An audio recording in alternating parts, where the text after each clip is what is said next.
Hi, my name is Ilma and welcome to my channel. I've been posting Christian blogs 13 straight years every day. Today I'd like to share 1 Corinthians 5 verses 1 to 5. Here's God's word. It is actually reported that there is sexual immorality among you, and of a kind that is not tolerated even among pagans, for a man has his father's wife. And you are arrogant. Ought you not rather to mourn? Let him who has done this be removed from among you. For though absent in body, I am present in spirit, and as if present, I have already pronounced judgment on the one who did such a thing. When you are assembled in the name of the Lord Jesus, and my spirit is present with the power of our Lord Jesus, you are to deliver this man to Satan for the destruction of the flesh, so that his spirit may be saved in the day of the Lord. 1 Corinthians 5 verses 1 to 5. Here's my poem. Discipline among the church. As members of the body of Christ, we have unity. Each part of the church is required to stay pure and holy. When a member continually sins, they need to be confronted. Without rebuking the sinner among us, the body will be affected. Like cancer cells, they need to be removed to preserve the rest.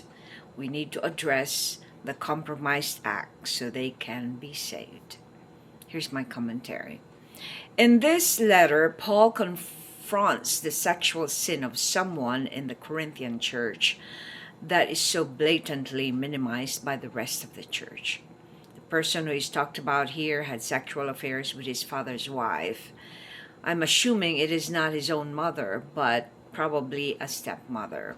In 2 Samuel 16, verse 22, Absalom, David's son, actually did the same thing with his father's wife, who is one of David's concubines, to spite his father. Why didn't Paul minimize this situation?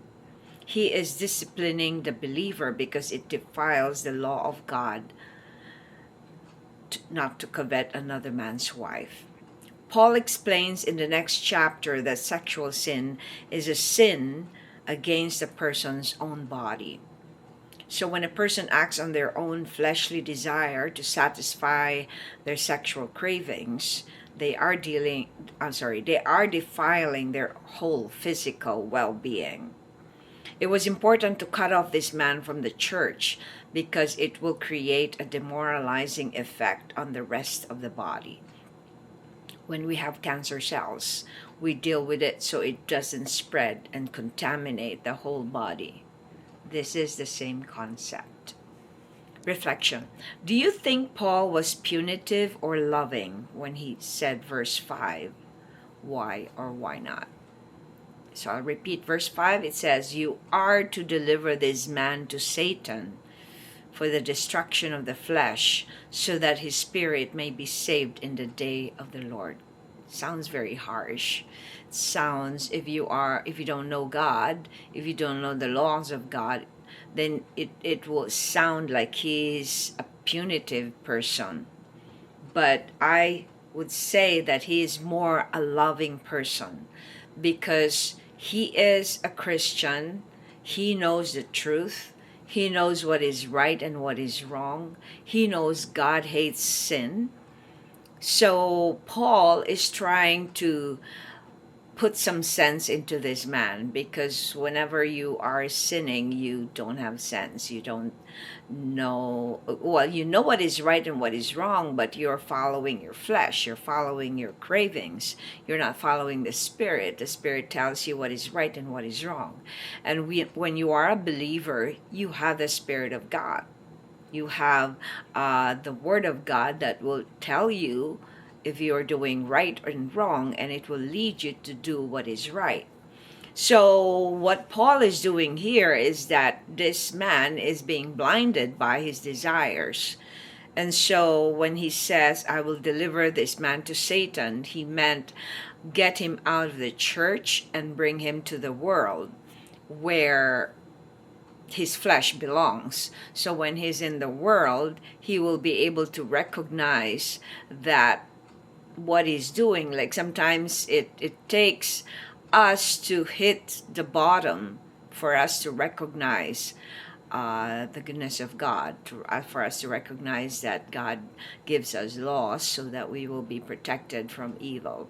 So I think that Paul is more loving than punitive when he said this, verse 5, because as I was saying, when we have cancer cells, we want to eradicate what is dying, what is evil in our body, so that we can repair and be regenerated. So it's important for us to address sins as soon as they come to us, because when we don't, it piles up, and to a point that the flesh has been so alive that we can't cut it off.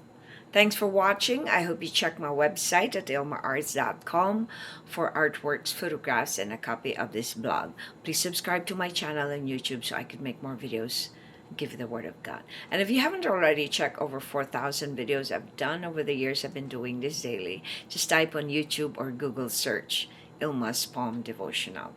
So what about you? What do you think you should do when you see a sister or a brother in Christ doing all this? We know we have elders in the church, and that is their role, to confront what is sinful and to do what is right. Thanks for watching. Have a wonderful day.